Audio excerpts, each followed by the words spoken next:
Hello friends, welcome back to all in one Kannadathi Sudha vlogs. ಇವಳು ಏನೋ ಅಮಾವಾಸ್ಯೆಗೆ ಹುಣ್ಮೆಗೆ ಬತ್ತಳು ಇವಳು ಅಂತ ಅಂದ್ಕೊಳಕ್ಕೆ ಹೋಗ್ಬೇಡಿ. ನನಗೂ ಅಂದರೆ ಸ್ವಲ್ಪ ವರ್ಕಲ್ಲಿ ಬ್ಯುಸಿ ಇದೆ, ಮತ್ತು ಸ್ವಲ್ಪ ಲೇಝಿ ಕೂಡ ನಾನು. ಈ ಎಡಿಟಿಂಗ್ ಕೆಲಸ ಐತಲ್ಲ, ತಲೆಗೆ ಹುಳ ಬಿಡೋ ಕೆಲಸ. ಹಾಗಾಗಿ ಎಲ್ಲ ಶೂಟ್ ಮಾಡಿದ್ದೀನಿ, ಬಟ್ ಎಡಿಟ್ ಮಾಡಾಕಿರಲಿಲ್ಲ. ಇವಾಗ ಸ್ವಲ್ಪ ಟೈಮ್ ಇತ್ತು, ಹಾಗಾಗಿ ಟೈಮ್ ಇದ್ದಾಗ ಸ್ವಲ್ಪ ಎಡಿಟ್ ಮಾಡಾಕೋಣ ಅಂತೇಳಿ ಡಿಸೈಡ್ ಮಾಡ್ಕೊಂಡು ಇವಾಗ ಹಾಕ್ತಾಯಿದ್ದೀನಿ. ಬೆಳಗ್ಗೆನೇ ಎದ್ದು ಮನೆಯೆಲ್ಲ ಕ್ಲೀನ್ ಮಾಡ್ಕೊತಾ ಇದ್ದೀನಿ. ಕಾಲಾಗಿದೆ ಶಾರ್ಪ್.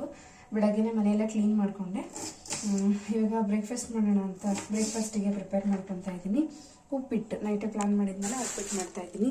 ಬಟ್ ಪಾಪ ನಮ್ಮ ಮನೆಯವ್ರಿಗೆ ಇವತ್ತು ಬ್ರೇಕ್ಫಾಸ್ಟ್ ಮಾಡ್ಕೊಡೋದಕ್ಕಾಗಲಿಲ್ಲ, ಬಿಕಾಸ್ ಟೈಮ್ ಆಗೇ ಹೋಯಿತು. ನಾನು ಎದ್ದಿದ್ದು 7 ಗಂಟೆ. ಹೊರಗಡೆ ಕ್ಲೀನ್ ಮಾಡಿ ಕಸಿನ ಗಾಡಿ ಬಂತು, ಕಸ ಹಾಕಿ ಡಸ್ಟ್ಬಿನ್ನೆಲ್ಲ ಕ್ಲೀನಾಗಿ ತೊಳೆದಿಟ್ಟು ಅವ್ರು ಹೋಗೋಷ್ಟರಲ್ಲಿ ಮನೆ ಕಸ ಗುಡಿಸ್ಕೊಂಡು ನೆಲಸಿಟ್ಕೊಂಡೆ. ಅಷ್ಟೊತ್ತಿಗೆ ನನಗೆ ಟೈಮೇ ಆಗೋಯಿತು. ಸೊ ಅವರು ಕೂಡ ಏನು ಬೇಡ ಬಿಡಮ್ಮ ನಾಳೆ ತಿನ್ಕೊತೀನಿ ಅಂತಂದರು. ಹಾಗಾಗಿ ಓಕೆ ಅಂತಂದರೆ ಆ್ಯಂಡ್ ಬ್ರೇಕ್ಫಾಸ್ಟ್ಗೆ ಉಪ್ಪಿಟ್ಟು ಮಾಡೋಣ ಅಂತ ಪ್ರಿಪೇರ್ ಮಾಡ್ತಾಯಿದ್ದೀನಿ. ಮಧ್ಯಾಹ್ನಕ್ಕೆ ಬೇರೆ ಪ್ಲ್ಯಾನ್ ಏನಾದರೂ ಮಾಡಬೇಕು. ನೆನ್ನೆ ಬಿಡಿಸಿದ್ರಲ್ಲ ನಮ್ಮ ಮನೆಯವರು, ಸ್ವಲ್ಪ ಎತ್ತಿಟ್ಕೊಂಡಿದ್ದೆ ನಾನು. ನೆನ್ನೆ ನೋಡಿ ಸಾಂಬಾರು ಕರೆಕ್ಟಾಗಿ ಮಾಡಿದೆ, ಕರೆಕ್ಟಾಗಿ ಖಾಲಿ ಆಯಿತು. ಇಲ್ಲಾಂದ್ರೆ ಇವತ್ತು ಉಳ್ಕೊಂಡು ಯಪ್ಪ ಯಾರಪ್ಪ ತಿಂತಾರೆ ಅನ್ನಂಗೆ ಆಗತ್ತೆ ನಂಗೆ ಸಮ್ ಟೈಮು ಸೊಪ್ಪು ಈ ಥರ ಸಾಂಬಾರನ್ನೆಲ್ಲ. ಹಾಗಾಗಿ ಅವತ್ತು ಖಾಲಿ ಮಾಡಿಬಿಡ್ತೀನಿ. ಇನ್ನು ಸ್ವಲ್ಪ ಇದ್ಕದ ಬೇಳೆ ಇದೆ. ಇವಾಗ ಒಂದು ಸ್ವಲ್ಪ ಇದ್ಕದ ಬೇಳೆ ಹಾಕ್ಬಿಟ್ಟು ಇದರಲ್ಲಿ ಸ್ವಲ್ಪ, ಯಾಕಂದ್ರೆ ಅರ್ಧ ಬಾಕ್ಸ್ ಇದೆ, ಅರ್ಧ ಬಾಕ್ಸು ಹಾಕ್ಬಿಟ್ರೆ ಚೆನ್ನಾಗಿರಲ್ಲ. ಸ್ವಲ್ಪ ಹಾಕ್ಬಿಟ್ಟು ಉಪ್ಪಿಟ್ಟು ಮಾಡ್ತೀನಿ. ಸ್ವಲ್ಪ ಮಧ್ಯಾಹ್ನಕ್ಕೆ ಮಾಡೋಣ ಅಂತ ಪ್ಲ್ಯಾನ್ ಮಾಡ್ಕೊಂಡಿದ್ದೀನಿ. ನೋಡೋಣ ಏನು ಮಾಡೋದೇನೋ ಗೊತ್ತಿಲ್ಲ. ನಾಷ್ಟಕ್ಕೆಲ್ಲ ಹೆಚ್ಚಿಟ್ಟಾದ್ಮೇಲೆ ಇನ್ನೇನು ಸ್ನಾನ ಮಾಡಿಕೊಂಡು ಪೂಜೆ ಮಾಡಿಬಿಡೋಣ ಅಂತ ಮಾಡ್ತಾಯಿದ್ದೀನಿ. ರಜೆ ಇದ್ದಾಗ ನನ್ನ ಮಗ ಎದ್ದೇಳೋದು ಲೇಟು. ನನ್ನ ಮಗ ಅಂತಲ್ಲ, ಆಲ್ಮೋಸ್ಟ್ ಯೂನಿವರ್ಸಲಾಗಿ ಎಲ್ಲ ಮಕ್ಕಳು ರಜೆ ಇತ್ತಂದರೆ ಎದ್ದೇಳೋದು ಲೇಟು. ಹಾಗಾಗಿ ಎಲ್ಲ ಹೆಚ್ಚಿಟ್ಟಿದ್ದೀನಲ್ಲ, ಬೇಗ ಆಗುತ್ತೆ ಅಂತ ಪೂಜೆ ಮಾಡಿದೆ. ಮಾಡ್ತಾಯಿದ್ದೀನಿ. ಸುಮ್ಮನೆ ಫೋನ್ ಹಿಡಿದ್ರೆ ಸಾಕು, ಟೈಮ್ ಹೆಂಗೆ ಹೋಗುತ್ತೆ ಅಂತ ಗೊತ್ತಾಗಲ್ಲ. Time already 9:30, 9:00. ಇವಾಗ ಬ್ರೇಕ್ಫಾಸ್ಟ್ ಮಾಡ್ತಾಯಿದ್ದೀನಿ. ನನ್ನ ಮಗ ಜಸ್ಟ್ ಇರ್ತಾ ಇವಾಗ ಏನಿಲ್ಲ, ಜಸ್ಟ್ ಎಲ್ಲ ಒಗ್ಗರಣೆಗೆ ಹಾಕ್ಬಿಟ್ಟು ಒಂದು ಕಡೆ ರವೆ ಹುರ್ಕೊಂಡ್ಬಿಡ್ತೀನಿ. ಬೇಗ ಒಗ್ಗರಣೆಗೆ ಹಾಕೋದಷ್ಟೇ. ನಾನು ಇವಾಗ ಸಾಸಿವೆ ಹಾಕ್ಕೊಂಡಿದ್ದೀನಿ. ಸಾಸಿವೆ ಆದಮೇಲೆ ಹಸಿರು ಮೆಣಸಿನ್ಕಾಯಿ, ಈರುಳ್ಳಿ, ಕರಿಬೇವು,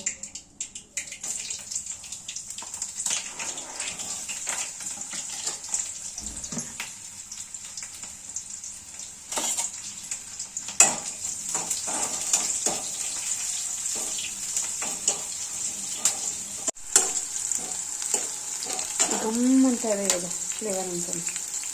ಈಗ ತರಕಾರಿ ಪ್ಲಸ್ ಇಟ್ಕಿದ ಕಾಳು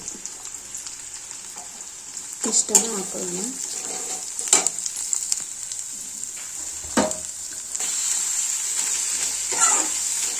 ಚೆನ್ನಾಗಿ ಫ್ರೈ ಆಗಿ ಇವಾಗ ಇದಕ್ಕೆ ಸ್ವಲ್ಪ ಉಪ್ಪು ಹಾಕ್ತೆ. ತರಕಾರಿಗೆಲ್ಲ ಉಪ್ಪಿಡಿ ಅಂತ ಉಪ್ಪಿಟ್ಟು ಸಬ್ಸಿಗೆ ಸೊಪ್ಪು ಹಾಕೊಂಡು ಸ್ವಲ್ಪ ಫ್ರೈ ಮಾಡಿ, ಆಮೇಲೆ ನೀರು ಎಷ್ಟು ಬೇಕಷ್ಟು ಹಾಕ್ಕೊಂಡು ನೀರೆಲ್ಲ ಕುದ್ಮೇಲೆ ರವೆ ಹಾಕಿದ್ರೆ ಉಪ್ಪಿಟ್ಟು ರೆಡಿ ಆಗುತ್ತೆ. ಅದಕ್ಕೆ ರವೆ ಕೂಡ ಫ್ರೈ ಮಾಡ್ಕೊಂಡಿದ್ದೀನಿ, 1 ಟೈಮ್ ಅಷ್ಟೇ. ಸೊ ಮಧ್ಯಾಹ್ನಕ್ಕೆ ಬೇರೆ ಮಾಡೋಣ ಅಂದ್ಕೊಂಡಿರೋದ್ರಿಂದ ಉಪ್ಪಿಟ್ಟು ಒಂದೇ ಟೈಮ್. ಫೈನಲಿ ಉಪ್ಪಿಟ್ಟು ರೆಡಿ ಆಗಿದೆ. ನೋಡ್ತಾ ಇದ್ದಾರಲ್ಲ, ಹೇಳ್ಬೇಕಂದ್ರೆ ಉಪ್ಪಿಟ್ಟು ಅದು ಒಂದು ವೇ ಇರುತ್ತೆ. ಅದೇ ವೇನಲ್ಲಿ ಮಾಡಿದ್ರೆ ಆ ಉಪ್ಪಿಟ್ಟು ಮುಂದೆ ಬೇರೇನೂ ಅಲ್ಲ. ಬಿರಿಯಾನಿ ಕೂಡ ಸೋತು ಬಿಡಬೇಕು, ಅಷ್ಟು ಚೆನ್ನಾಗಿರುತ್ತೆ ಉಪ್ಪಿಟ್ಟು. ಬಟ್ ಮಾಡೋಕ್ಕೆ ಬರಬೇಕಷ್ಟೇ. ಯಾಕೆಂದರೆ ನಾವು ಇಲ್ಲೂ ಕೂಡ ಫೇವ್ರೇಟ್ ಅಂದರೆ ಸಂಡೇ ಮಾರ್ನಿಂಗ್ ವಿತೌಟ್ ಫೇಲ್ ಉಪ್ಪಿಟ್ಟಂತೂ ಇರುತ್ತೆ ಬ್ರೇಕ್ಫಾಸ್ಟ್ಗೆ. ಹಳ್ಳಿಕಟ್ಟೆ ಹೋಗ್ಬಿಟ್ರಂತ ಅಲ್ಲೂ ಅಷ್ಟೇ. ಹೋಗಿದ್ದು ಒಂದು 3 ದಿನದಲ್ಲಿ 1 ದಿನ ಕಂಪಲ್ಸರಿ ಉಪ್ಪಿಟ್ಟಂತೂ ಮಾಡೇ ಮಾಡ್ತೀವಿ. ಯಾಕಂದ್ರೆ ಅಷ್ಟು ಇಷ್ಟಪಡ್ತಾರೆ ಉಪ್ಪಿಟ್ಟನ್ನು. ಚೆನ್ನಾಗಿತ್ತು ಮಾತ್ರ. ಬಟ್ಟೆ ಎಲ್ಲ ವಾಶ್ಗೆ ಹಾಕ್ತೆ. ಆ್ಯಂಡ್ ಅದಾದ್ಮೇಲೆ ಮುಂದಕ್ಕೆ ಸ್ವಲ್ಪ ಬ್ರೇಕ್ಫಾಸ್ಟ್ ಮಾಡಿಸ್ದೆ. ಬಿಕಾಸ್ ಅವ್ನು ಎದ್ದಿದ್ದೆ ಲೇಟ್ ಇವತ್ತು ಸ್ವಲ್ಪ. ಅವನ್ನೇ ತಿನ್ನಕ್ಕೆ ಬಿಟ್ಟರೆ 4 ತಿನ್ಬಿಟ್ಟು ಸಾಕಮ್ಮ ಅಂತ ಅಂದ್ಬಿಡ್ತಾನೆ. ಹಾಗಾಗಿ ನಾನೇ ತಿನ್ನಿಸ್ದೆ. ಆ್ಯಂಡ್ ಇವಾಗ ಇಲ್ಲಿ ನೋಡಿ ಇದು ಮಾಡಿದ್ದೀನಿ. ಇವಾಗ ಪಾಲಕ್ ರೈಸ್ ಮಾಡಬೇಕಲ್ವ, ಹಾಗಾಗಿ ಬೇಳೆ ಮತ್ತು ಅಕ್ಕಿ ಎರಡನ್ನೂ ಕೂಡ ಸ್ವಲ್ಪನೇ ನೆನೆಸ್ಕೊಂಡಿದ್ದೀನಿ. ಮತ್ತು ಚಪಾತಿ ಹಿಟ್ಟು ಬೇರೆ ಇದೆ, ಹಾಗಾಗಿ ಚಪಾತಿ ಮಾಡಿಬಿಟ್ಟು ಸ್ವಲ್ಪ ಎಗ್ ಬುರ್ಜಿ ಹೆಂಗೂ ಮಾಡ್ತೀನಲ್ಲ, ಬ್ಯಾಲೆನ್ಸ್ಡ್ ಆಗುತ್ತೆ ಅಂದ್ಬಿಟ್ಟು ಈಗ ಪಾಲಕ್ ರೈಸ್ ಮಾಡಿ ಎಗ್ ಬುರ್ಜಿ ಮಾಡಿಬಿಡೋಣ.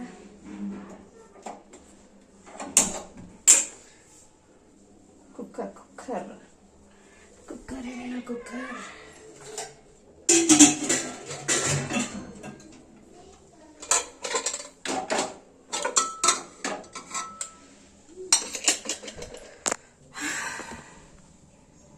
ಆ್ಯಂಡ್ ಒಂದು ಕಡೆ ಬಂದು ಪಾಲಕ್ ಸೊಪ್ಪು ಮತ್ತು ಶುಂಠಿ ಬೆಳ್ಳುಳ್ಳಿ ಇಷ್ಟನ್ನೇ ನಾನು ಬೇಯಿಸ್ಕೊಂಡು ಹೋಗ್ಬೇಕು. ತೋರಿಸ್ತೇನೆ ನೋಡಿ. ಪಾಲಕ್ ಸೊಪ್ಪು ಶುಂಠಿ ಬೆಳ್ಳುಳ್ಳಿ ಇಷ್ಟನ್ನು ಕೂಡ ನೀಟಾಗಿ ಇವಾಗ ರುಬ್ಕೊಂಡ್ಬಿಡ್ಬೇಕು.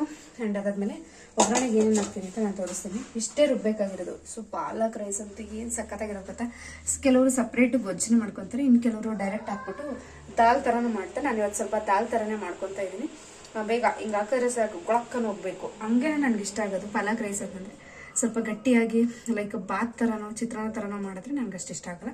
ಸ್ವಲ್ಪ ಹೆಂಗಿರ್ಬೇಕು ಅಂದರೆ ಒಂದು ಇದು ಮಾಡ್ತಾರೆ ನೋಡಿ, ಕಿಚಡಿ ದಾಲ್ ಪೊಂಗಲ್ ಎಲ್ಲ ಮಾಡ್ತೀವಲ್ಲ ಆ ಥರನೇ ಇರಬೇಕು ನನಗೆ. ಸೊ ಹಂಗಾಗಿ ಇದನ್ನ ಇವಾಗ ಫಸ್ಟು ಪಾಲಕ್ ಸೊಪ್ಪು ಬೆಳ್ಳುಳ್ಳಿ ಶುಂಠಿ ಏನು ಬೇಯಿಸ್ಕೊಂಡು ಇಟ್ಕೊಂಡಿದ್ದೀನಲ್ವ ಅದನ್ನ ಇವಾಗ ರುಬ್ಕೊಂಡ್ಬರ್ತೀನಿ.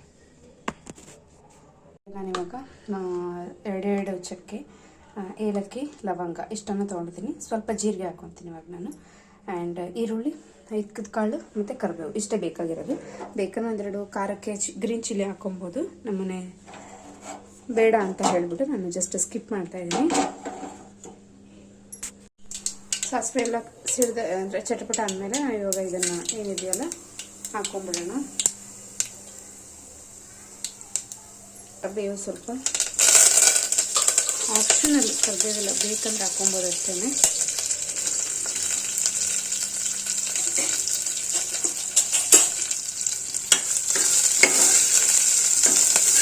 ಎಗ್ಗುಡ್ಸಿಗೆ ನಾನಿಲ್ಲಿ ಒಣಮೆಣಸಿನ್ಕಾಯಿ ಮತ್ತು ಈರುಳ್ಳಿ ಸ್ವಲ್ಪ ಕರಿಬೇವು ಹಾಕ್ಕೊಂಡು ಎಣ್ಣೆನಲ್ಲಿ ಫ್ರೈ ಮಾಡ್ತಾ ಇದ್ದೀನಿ. ಎಗ್ಗುಡ್ಸಿಗೆ ಯಾವತ್ತಾಗಲಿ ಒಣಮೆಣಸಿನ್ಕಾಯಿ ಹಾಕಿದ್ರೆ ಒಳ್ಳೆ ಟೇಸ್ಟ್. ಸೊ ಫ್ರೈ ಆಗಲಿ. ನನ್ನ ಕಡೆ ಇಕ್ಕಿದ ಕಾಳು ಮತ್ತು ಟೊಮೆಟೊ ಹಾಕಿದ್ದೀನಿ ಇವಾಗ ನಾನು. ಟೊಮೆಟೊ, ಇಕ್ಕಿದ ಕಾಳು, ಕರ್ಬೇವಿನ ಸೊಪ್ಪೆಲ್ಲ ಏನಿದೆಲ್ಲ ಪ್ಯೂರ್ಲಿ ಆಪ್ಷನಲ್ಲು, ಬೇಕಿದ್ರೆ ಹಾಕ್ಕೊಬೋದು ಅಷ್ಟೇ, ಇಲ್ಲಾಂದರೆ ಸ್ಕಿಪ್ ಮಾಡ್ಬೋದು. ಬಟ್ ನಾನು ಹಾಕ್ತಾ ಇದ್ದೀನಿ. ಇದಕ್ಕೆ ಇವಾಗ ಸೊಪ್ಪು ಹಾಕ್ಕೊಳ್ತಾ ಇದ್ದೀನಿ. ಮನೆಯಲ್ಲಿ ಎಲ್ಲ ಥರ ಸೊಪ್ಪಿತ್ತು. ಮೆಂತ್ಯ ಸೊಪ್ಪು, ಚಕ್ಕೊತ್ತ ಸೊಪ್ಪು, ದಂಟಿನ ಸೊಪ್ಪು. ಹಾಂ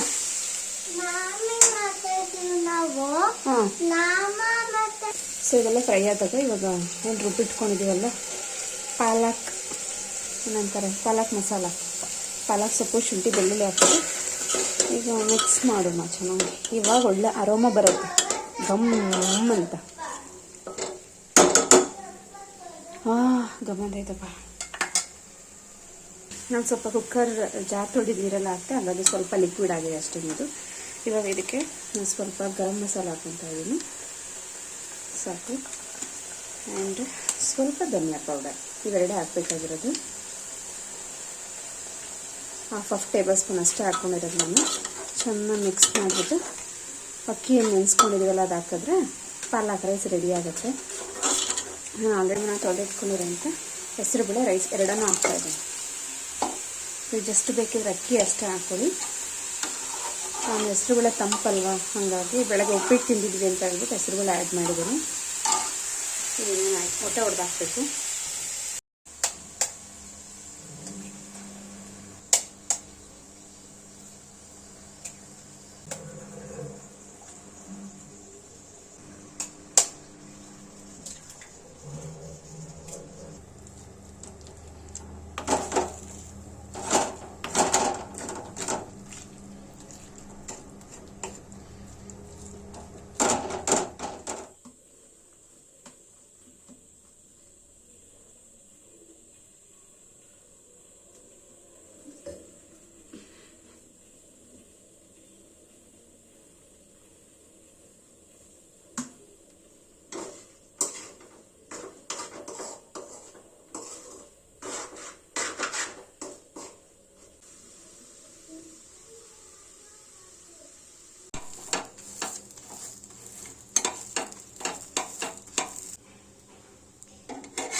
ಸೊ ಫ್ರೆಂಡ್ಸ್, ಊಟಕ್ಕೆ ಇವಾಗ ಚಪಾತಿ, ಎಗ್ ಬುರ್ಜಿ ಮತ್ತು ಪಾಲಕ್ ದಾಲ್ ರೆಡಿಯಾಗಿದೆ. ನೋಡ್ತಾ ಇದ್ರಲ್ಲ, ಊಟ ಮಾಡಬೇಕು ಇವಾಗ ಅಷ್ಟೇ. ಪ್ರಣಮ್ಗೆ ನಾನು ಚಪಾತಿ ಬೇಡವಂತೆ, ಅವನು ಆಲ್ಮೋಸ್ಟ್ ಚಪಾತಿ ತಿನ್ನಲ್ಲ. ಸೊ ಹಂಗಾಗಿ ಅವ್ನಿಗೆ ಇಷ್ಟ ಹಾಕಿದ್ದೀನಿ. ನಾನು 2 ಚಪಾತಿ ಪಲ್ಯ ಮತ್ತು ಇದನ್ನ ಹಾಕ್ಕೊಂಡಿದ್ದೀನಿ. ಸೊ ಕೆಲಸಕ್ಕೆ ರಜೆ ಇತ್ತು ಅಂತಂದರೆ ಆವತ್ತೊಂದು ದಿವಸ ನಾನು ಎಕ್ಸ್ಪೆಕ್ಟ್ ಮಾಡೋದು ಇಷ್ಟೇ.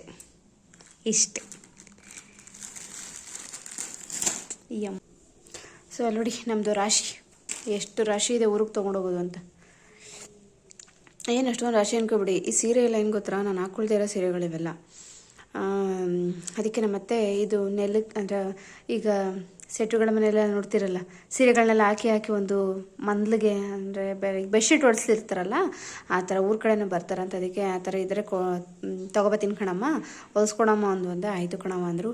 ಆ್ಯಂಡ್ ಊರಿಂದ ತಂದಿದ್ದು ಬಾಳೆಕಾಯಿ ಮತ್ತೆ ಊರಿಗೆ ತೊಗೊಂಡು ಹೋಗ್ತಾ ಇದ್ದೀವಿ. ಇಲ್ಲಿದ್ರೆ ಹಣ್ಣಾಗತ್ತೆ, ಯಾರೂ ತಿನ್ನಲ್ಲ ಇಲ್ಲಿ. ನಮ್ಮ ಮನೆಯವ್ರು ಇನ್ನೇನು ಅವರು ಮರ್ತೇ ಬಿಡ್ತಾರೆ ಬೇಕಾದ್ರೆ. ಹಾಗಾಗಿ ಸೊ ಬಾಳೆಕಾಯಿ, ಬಟ್ಟೆ, ಅದು ಇದು ರಾಶಿ ರಾಶಿ ಇದಾವಿಲ್ಲಿ.